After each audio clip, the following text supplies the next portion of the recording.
கிழக்கு நியூஸ் நேயர்களுக்கு வணக்கம். நான் பத்ரி சேஷாத்ரி. இன்னைக்கு நம்ம 2 சக்கர, 4 சக்கர வண்டிகள பத்தியும், வீட்ல சமையல் செய்றத பத்தியும் இப்ப பார்க்க போறோம். சில ஆண்டுகளுக்கு முன்னால பெட்ரோல் விலை கடுமையாக ஏறத் தொடங்கிய சமயத்துல, நான் சில ஆண்டுகளுக்கு முன்னாடி நான் சொல்றேன். அப்ப நான் ஒரு ட்வீட் ஒண்ணு போட்டிருந்தேன். இதுதான் சரியான நேரம் நீங்க எலக்ட்ரிக் வண்டி வாங்குறதுக்கு அப்படின்னு. உடனே அதுக்கு மிக கடுமையான எதிர்ப்பு. பெட்ரோல் விலைய குறைக்கிறத விட்டுட்டு, நீ என்னது நீ அரசாங்கத்துக்கு சப்போர்ட் பண்றியா? அப்படின்ட்டு. பெட்ரோல் விலை அப்படிங்கிறது நம்முடைய கையிலேயே இல்ல. அந்த சமயத்துல போரெல்லாம் கிடையாது. உலக அரங்குல கச்சா எண்ணெயோடைய விலை ஏறிக்கொண்டிருந்தது. அதனால இந்தியா அதோடைய விலையை கடுமையாக ஏற்றத் தொடங்கியது. அப்ப நமக்கு புத்திசாலித்தனமாக என்ன பண்ணணும் அப்படின்னா, லாங் டெர்ம் என்ன நடக்கும் அப்படின்னு பார்க்கணும். லாங் டெர்ம் நம்முடைய பெட்ரோல், கச்சா எண்ணெயோடைய விலை ஏறிக்கொண்டே தான் இருக்கும். ஏறி ஒரு இடத்துல நிக்கும். அங்கேயே கொஞ்ச நாளைக்கு இருக்கும். அதுக்கப்புறமா ஏதாவது ஒரு டிஸ்ரப்ஷன் வந்ததுன்னா, அது திருப்பி ஏறத் தொடங்கும். அது பெரும்பாலும் போராக இருக்கலாம். அல்லது கச்சா எண்ணெயுடைய அளவு எவ்வளவு நம்ம வெளியில எடுக்கிறோம் அந்த எண்ணெய அப்படிங்கிற அந்த அளவே குறைவாக இருக்கலாம். ஸோ இதன் காரணமாக பெட்ரோல், டீசலோட விலை என்பது இந்த ஃபாசில் ஃபியூயல்ஸ் அப்படின்னு சொல்லுவோம். அதோடைய விலை ஏறிக்கொண்டே தான் இருக்கும். அதோடைய கிடைக்கக்கூடிய அளவு என்பது குறைந்து கொண்டே தான் இருக்கும் அப்படிங்கிறது தான் அறிஞர்களுடைய கருத்து.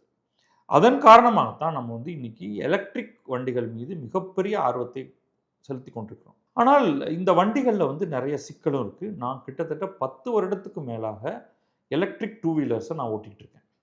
அதோடைய பல்வேறு காலகட்டங்கள்ல மார்க்கெட்ல என்னெல்லாம் கிடைக்குதோ அதெல்லாம் வாங்கி பரிசோதனை பண்ணிட்டு இருக்கேன். இப்பொழுதைக்கு நான் காரையும் பயன்படுத்துகிறேன் என்றாலும், வீட்ல 2 ஏத்தர் எலக்ட்ரிக் பைக் வச்சிருக்கோம். நீங்க எந்த பிராண்ட் தான் வாங்கணுங்கிறது இல்ல. பல பிராண்ட் இருக்கு. நீங்களாக பார்த்து அதில எதை பயன்படுத்துவது அப்படிங்கிறது நீங்க ஓட்டி பார்த்துக்கலாம். எனக்கு தெரிஞ்சு சில பிராண்ட்ஸ் நான் சொல்றேன். ஏத்தர் அப்படின்னு ஒரு பிராண்ட் இருக்கு. ஓலா உங்களுக்கு தெரிஞ்சது அது ஒரு பிராண்டு. அதுக்கப்புறமா டிவிஎஸ் எலக்ட்ரிக் ஸ்கூட்டர்ஸ் பண்றாங்க. பஜாஜ்லேருந்து எலக்ட்ரிக் ஸ்கூட்டர்ஸ் பண்றாங்க. ஹீரோ குரூப்லேருந்து எலக்ட்ரிக் ஸ்கூட்டர்ஸ் பண்றாங்க. பிகாஸ் அப்படின்னு ஒரு கம்பெனி ஒண்ணு இருக்கு. இன்னும் எக்கச்சக்கமான பிராண்டை பார்க்குறேன். சீனாலேருந்து இம்போர்ட் பண்ணி சிகேடிஸ் அப்படின்னு அந்த கிட்ட இங்கே அசெம்பிள் பண்ணி விற்கிறாங்க. அல்ட்ரா வயலட்னு கொஞ்சம் ஹை அண்ட் ஒரு பைக் மாடல் வண்டி ஒன்று நான் பார்த்துருக்கேன். அதுக்கப்புறமா ரிவோல்ட் அப்படின்னு ஒரு பிராண்ட், அதுவும் பைக் மாடலில் இருக்குது. இப்படி பல எலக்ட்ரிக் பைக் இருக்குது. இதெல்லாம் எதுக்கு சொல்கிறேன் அப்படின்னா, இன்றைக்கு நம்மளால் கச்சா எண்ணெய் மற்றும் அந்த இயற்கை எரிவாயு போன்றவற்றின் தேவை இல்லாமல் நம்மளால் இன்றைக்கி எலக்ட்ரிசிட்டி ப்ரொடியூஸ் பண்ண முடியும். நம்ம நாட்டில் கரியை பயன்படுத்தி எலக்ட்ரிசிட்டி ப்ரொடியூஸ் பண்ணுறோம். நியூக்ளியர் பவர் நமக்கு இருக்குது. ஹைட்ரோ எலக்ட்ரிக் பவர் இருக்குது. அதை தவிர ரினியூவபிள் எனர்ஜின்னு சொல்லக்கூடிய சோலார் பெரிய அளவில் அதிகமாகிட்டே போகுது. கொஞ்சம் காற்றாலையும் நம்மகிட்ட இருக்குது. இதில் ஸ்கேலபிள் நம்ம நாட்டில் அப்படின்னு பார்த்தா நிச்சயமாக சோலார் பவர் அதிகமாக நம்மளால் ப்ரொடியூஸ் பண்ண முடியும். இன்னும் சூரியன் காஞ்சிக்கிட்டே இருக்குது.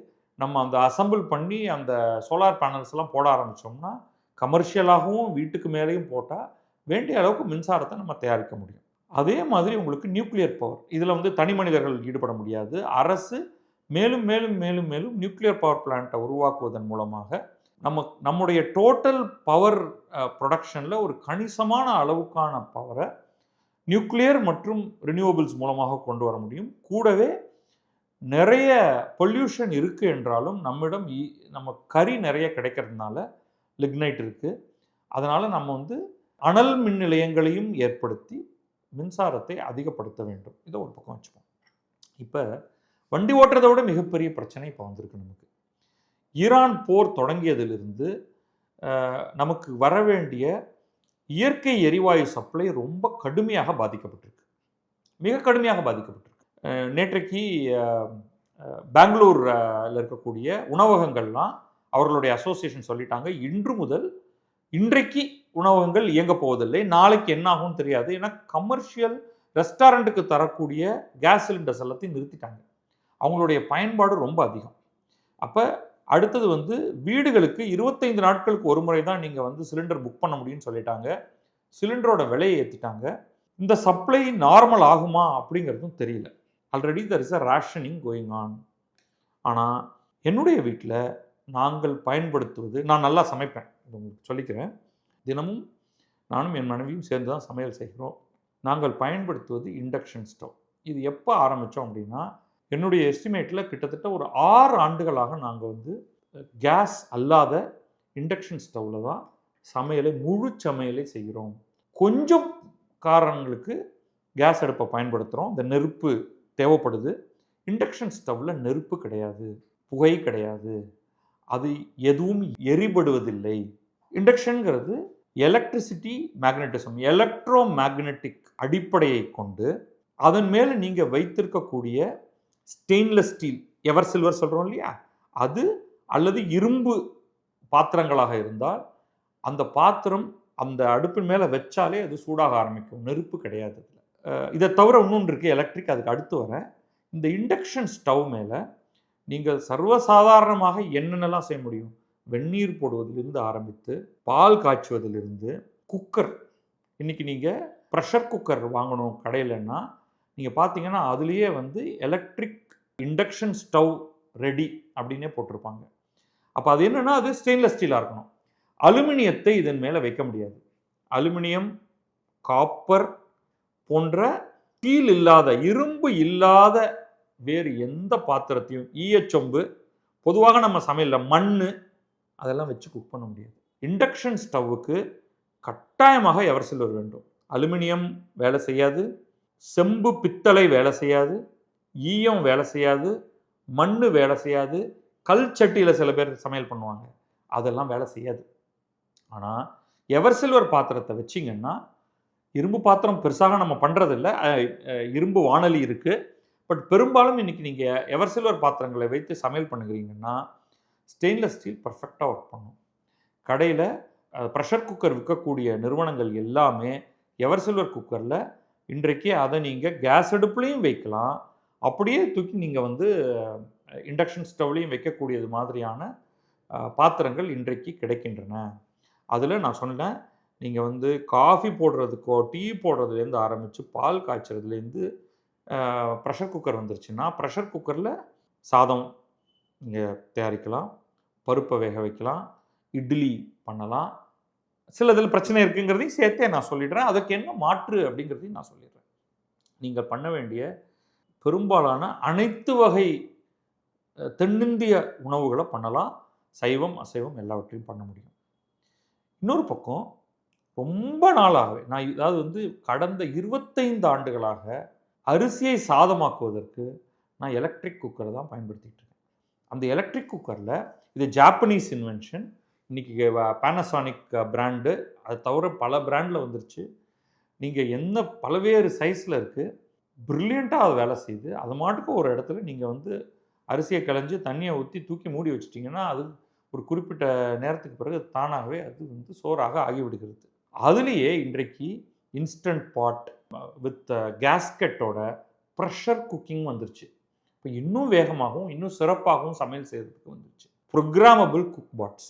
ஆனால் இன்வேரிபிளி வந்து ஏதாவது ஒரு கூகுளி வந்து நம்ம மக்கள் போட்டுகிட்டே இருப்பாங்க. ஆல்ரெடி நான் ஏற்கனவே இதை ட்வீட்டாக போட்டு அதுக்கு எக்கச்சக்க கமெண்ட் வந்துருச்சு. இது நம்முடைய வாழ்க்கை முறையில் நாம் என்ன மாற்றங்களை செய்ய வேண்டும், ஏன் செய்ய வேண்டும் அப்படிங்கிறதுக்காக.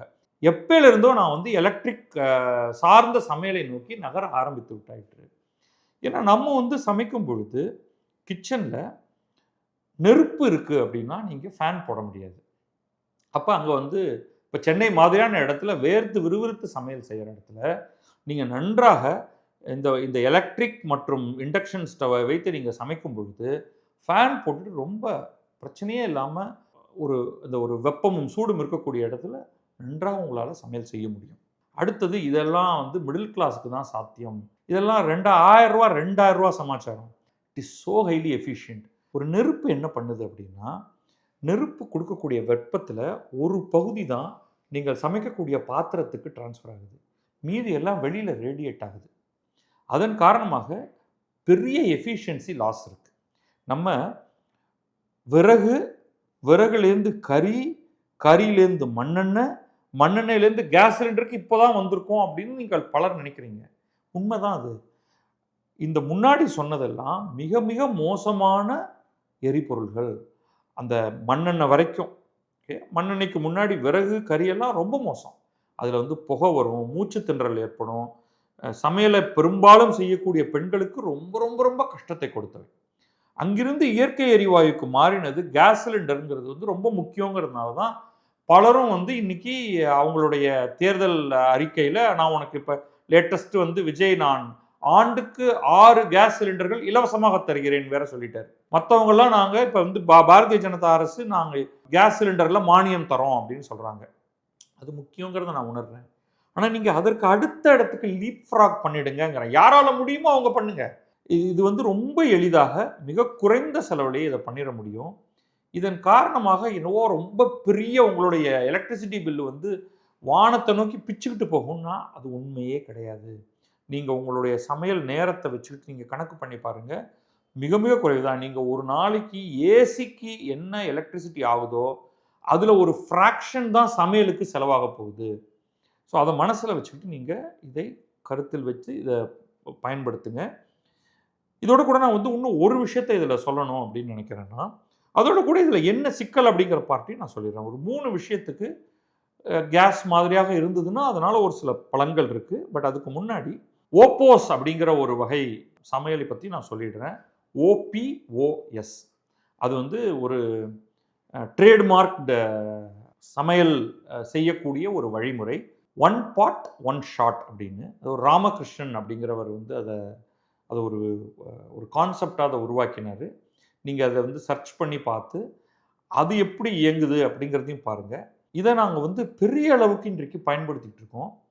எரிபொருள் மிச்சமாகிறதுங்கிறது வந்து நீங்கள் அதை கேஸை பயன்படுத்தினாலும் சரி, இண்டக்ஷன் ஸ்டவ்வை பயன்படுத்தினாலும் சரி, இதை வைத்துக்கொண்டு நீங்கள் உங்களுக்கு வீட்டில் செய்யக்கூடிய குழம்பு, ரசம், சாம்பார் வகைகள், கூட்டு, பொரியல் இது எல்லாமே மிக மிக மிக குறைவான நேரத்தில் காலத்தில் இதை செய்ய முடியும். நீங்கள் மிச்சப்படுத்துகிற நேரத்துக்கான மதிப்பு கேஸ் சிலிண்டரோட விலையோ அல்லது எலக்ட்ரிசிட்டியோட விலையோ அது எல்லாத்தையும் விட பல மடங்கு அதிகம். இதை பற்றி விரிவாக நான் வேண்டுமென்றால் வேணால் அதுக்காக ஒரு வீடியோ பண்ணுறேன். நீங்களே இதை வந்து தேடி பார்த்து தெரிந்து கொள்ளலாம். ஆனால் ஒருவர் நியாயமான ஒரு சிலதை சொல்லியிருந்தார். நீங்கள் வந்து அப்பளம் காய்ச்சணுன்னா என்ன பண்ணுவீங்க? நெருப்பில் தானே வாட்டணும்னு. அங்கே அப்பளம் காய்ச்சறதுக்கு மைக்ரோவேவ் அவனை வச்சுருக்கோம். உடனே டேய் மைக்ரோவேவ் அவனை வாங்குறதுக்கு யாரா காசு கொடுப்பா அப்படின்னு கேட்காதீங்க ஐயா.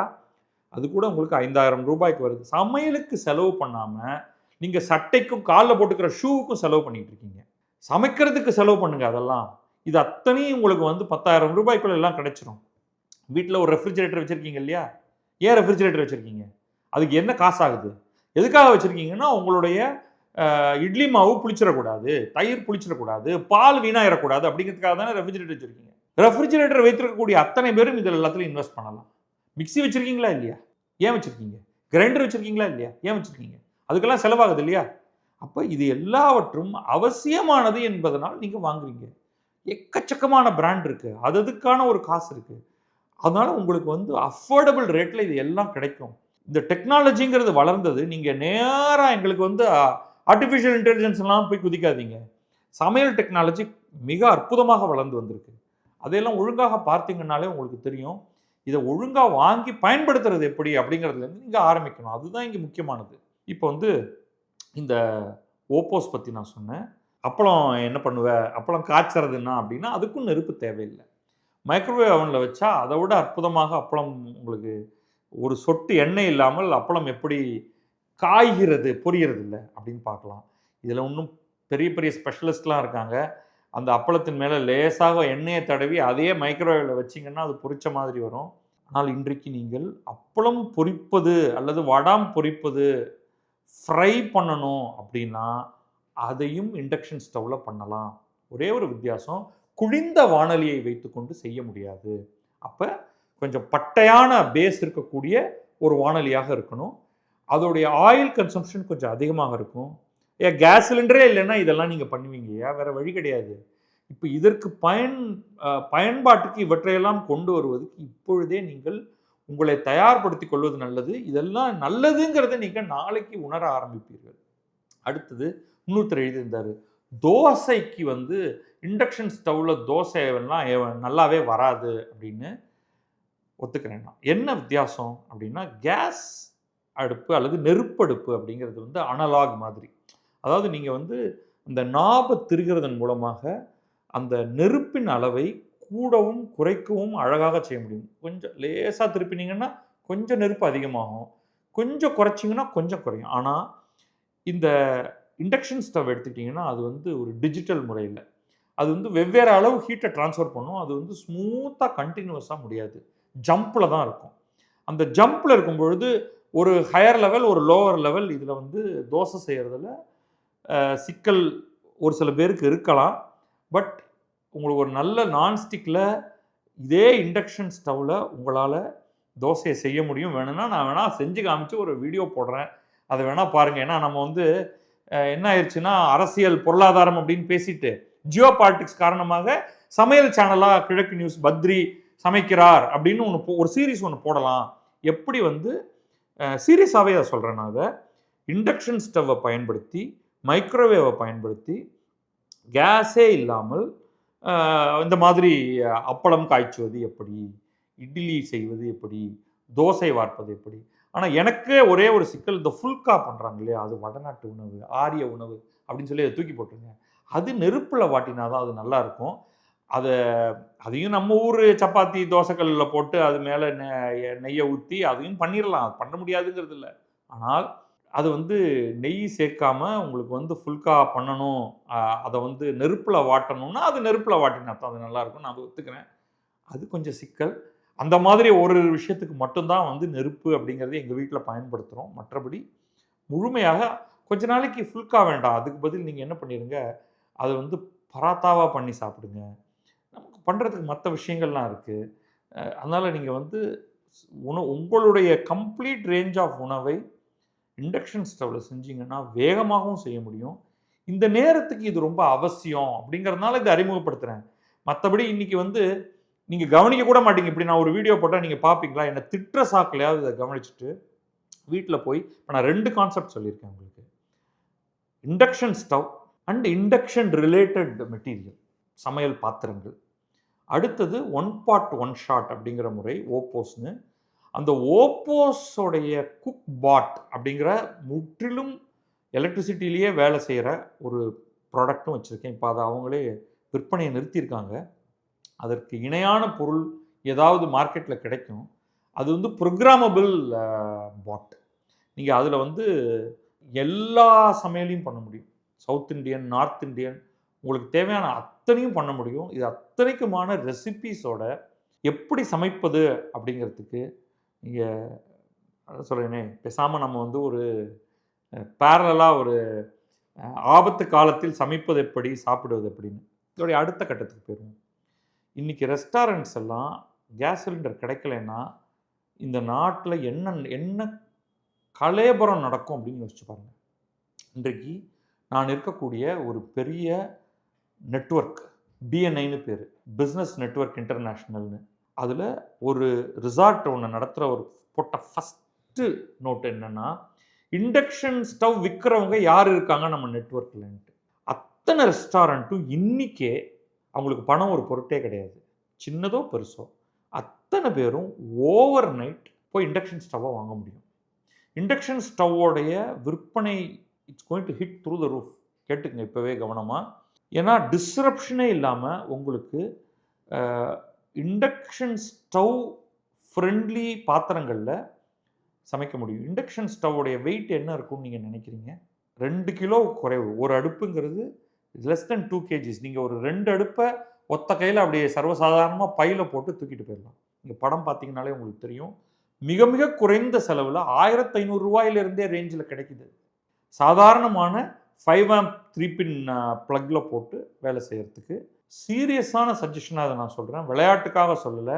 Change your thinking. இந்த மாதிரியான ஒரு மிகப்பெரிய ஒரு பிரச்சனை வரும்பொழுது, கிரைசிஸ், ஏதாவது ஒரு கிரைசிஸ் வரும்பொழுது தான் நம்ம அதற்கான சொல்யூஷனுங்கிறத கண்டுபிடிப்போம். கோவிட் வந்தது. கோவிடை சுற்றி நம்முடைய நடத்தையில் நிறைய மாற்றங்கள் ஏற்பட்டது. இந்த இன்டர்நெட்டோட பயன்கள் முழுமையாக நம்ம அதை உணர ஆரம்பித்தோம். அப்போ நம்மளுடைய பிஹேவியரில் நிறைய மாற்றம் ஏற்பட்டது. அதே மாதிரி இந்த ஈரான் போகிற ஒரு காரணமாக எடுத்துக்கொண்டு தயவுசெய்து எல்லோரும் இண்டக்ஷன் ஸ்டவ்வுக்கு மாறினீங்கன்னா நீங்கள் வந்து கிச்சனில் செலவு பண்ணுற உங்களுடைய நேரமும் ரொம்ப ஒரு ஒரு பெயின்லெஸ்ஸாக இருக்கும். ஏன்னா இது எல்லாத்தையும் ஒரு நெருப்பு அடுப்புக்கு முன்னாடி நின்று எல்லா வேலைகளையும் செய்த ஒருவனாக பேசுகிறேன். சும்மா வந்து ஒரு ஓரத்தில் உட்காந்துட்டு ஏய் சாப்பாடு போடு என்று நம்ம ஆண்கள்லாம் இருக்காங்க இல்லையா, அந்த மாதிரி இல்லை. நன்றாக சமைக்கக்கூடியவன். அதனால் ப்ளீஸ் இதை வந்து சீரியஸான ஒரு சஜஷனாக எடுத்துகிட்டு ஸ்விட்ச் over to induction stove, try ஓப்போஸ். இது ரெண்டுத்தையும் நான் வந்து தினம் தினம் தினம் பயன்படுத்திட்டு இருக்கேன். எங்கள் வீட்டில் பயன்படுத்திகிட்டு இருக்கோம். நான் பலருக்கு இதெல்லாம் வந்து நண்பர்களுக்கு தொடர்ச்சியாக நான் சொல்லிட்டு வரேன். இப்போ தான் பப்ளிக்காக இதை பற்றி பேச ஆரம்பிச்சிருக்கிறதுக்கான காரணம் now is the best time. ஒரு நல்ல காரியத்துக்காக சொல்கிறேன் இது. உங்களுக்கு நிச்சயமாக electrical consumption does not work. நான் வந்து பல மாதங்கள் பல ஆண்டுகளாக பயன்படுத்திகிட்டு இருக்கேன். இன்றைக்கு நேற்றைக்கு இல்லை. அதோடைய முழுமையாக அதை பயன்படுத்துகிறவன்கிற இதில் சொல்கிறேன். Hardly makes a difference. எவ்வளவு யூனிட் அப்படிங்கிறத வந்து ப்ரிசைஸாக நான் ஒரு 1 or 2 டேஸில் நான் கால்குலேட் பண்ணியே சொல்கிறேன். எவ்வளவு யூனிட் இதனால் எனக்கு அதிகரிக்கிறது, அந்த யூனிட் அதிகரிக்கிறதுனால எனக்கு எவ்வளவு செலவு அதிகமாகுது அப்படிங்கிறத ஃபியூ ஹண்ட்ரட் ருபீஸ் சமைக்கிறதுக்கு ஒரு மாதத்துக்கு சில 100 ரூபாய்கள், 500 ரூபா கூட வருமாங்கிறதே எனக்கு சந்தேகம். அதுதான் நம்முடைய டோட்டல் எக்ஸ்பெண்டிச்சராக இருக்க போது. அதை ஞாபகம் வைத்துக் கொள்ளுங்கள். இதில் ஒரு அட்வான்டேஜ் என்ன தெரியுமா? ஏசி ரூமில் உங்கள் முன்னாடி இந்த கேமராவுக்கு முன்னாடி இந்த டேபிள் மேலேயே ஒரு அடுப்பை வச்சு உங்களுக்கு ஃபுல் குக்கிங்கை நம்ம வந்து செஞ்சு காமிக்க முடியும். அதை ஒரு சேலஞ்சாகவே எடுத்துக்கிட்டு நான் இது எல்லாத்தையுமே உங்களுக்கு வந்து ஃபுல்லாக நான் செய்ய போகிறேன். This is a fantastic place. இந்த வீக்கெண்ட் முடியாது, சரி நடுவுலேயே ஒரு நாளைக்கு செஞ்சுருவோம் உங்களுக்கு. நீங்கள் இதன் காரணமாக நீங்கள் மாறினீங்கன்னா அதோட மகிழ்ச்சி அடைகிறோம். வேறு யாரும் என்னை தவிர வேறு யாரும் இருக்க முடியாது. நன்றி, வணக்கம். நான் பத்ரி சேஷாத்ரி. இது கிழக்கு நியூஸ். அரசியல், பொருளாதாரம், தொழில்நுட்பம் அல்ல. இன்றைக்கு நம்ம சமையலை பற்றி பேசியிருக்கோம். நன்றி.